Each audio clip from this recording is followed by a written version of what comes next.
Welcome to another video blog from Journey to the Last Frontier. Now I am actually back from my first journey to the last frontier. I am back from Alaska after 3 amazing weeks. You can see here, got a little bit of beard going on here. How long I keep that, I don't know. So what did I do? So much to tell. I have a lot of content I need to sort through, hours of video, hundreds of photographs, but I wanted to tell a little bit of what's going on, what I did. So I'm back from 3 amazing weeks in Alaska. I drove more than 3,000 miles in a 4x4 truck, more than half of that on gravel, dirt, and rock roads. Okay, and about 50% of the time that I was in Alaska, I stayed in off-the-grid cabins. Okay, one town had a population of 11 people, Weissman, Alaska, and had way more dogs than people. I drove up and down the Dalton Highway, the Haul Road, made famous by the Ice Road Truckers TV series. I fished a stretch of Alaska waters, both salt and fresh, from Homer at the southern point of Kenai Peninsula all the ways up to Toolik Lake, way north of the Arctic Circle, past Adigan Pass. I'm gonna have photos, videos, caught fish, all of that in due time. All of that content will be uploaded. So in total, it was more than 950 miles of waters that the stretch that I fished. Okay, and that covered everything from offshore all the ways to small Arctic creeks during these 3 weeks.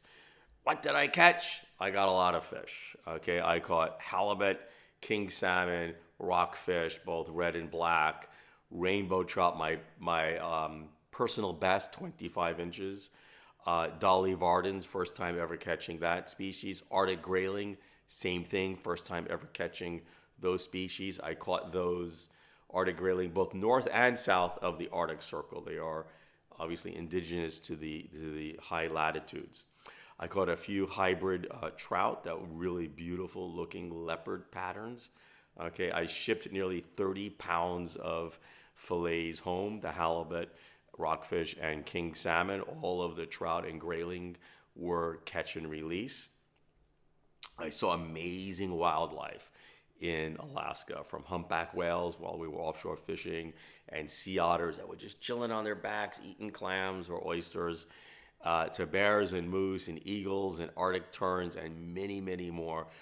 Probably the two cutest animals, I would say, were the sea otters swimming and the fat little Arctic squirrels. I did not realize how little plump and fat they were, but I guess they got to fatten up to survive the long, long winters. I did some hiking, not as much as I anticipated because I do have some foot problems. I hiked the tundra plains, and I also hiked the boreal forest of the north.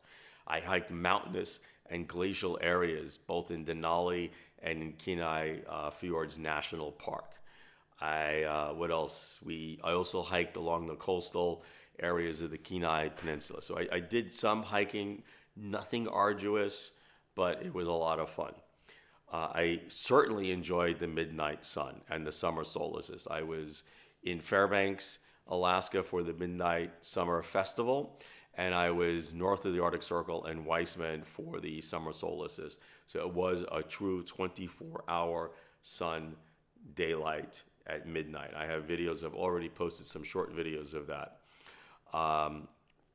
So the sun did not set at all. I saw a few old Navy buddies who I haven't seen in 40 plus years. It was good catching up with Huck and Marcus, two really great guys that live in Alaska that I hung out with quite a bit in the early 80s. I enjoyed every single moment of every day, and it was almost always daylight. So I did have to wear an eye mask to sleep. Otherwise, it gets a little bit too difficult to sleep if you're not used to that type of daylight.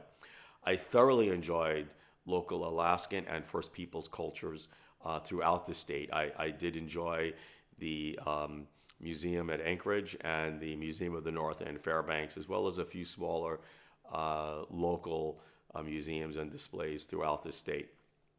Like I said, I have hundreds of photos, hours of GoPro video, and other content that I need to sort through, process this mentally, put it together in compelling content and storylines, really looking at how to break down this amazing trip and tell a narrative of the journey to the last frontier, which will include all of the fishing, all of the hiking, all of the individual day trips, all the exciting things, some of the boring things, some of the white knuckle driving, wildlife, gear reviews. I will say this, all the gear I brought with me, I used, and all the gear that I brought with me worked exactly as it was supposed to, which was really good.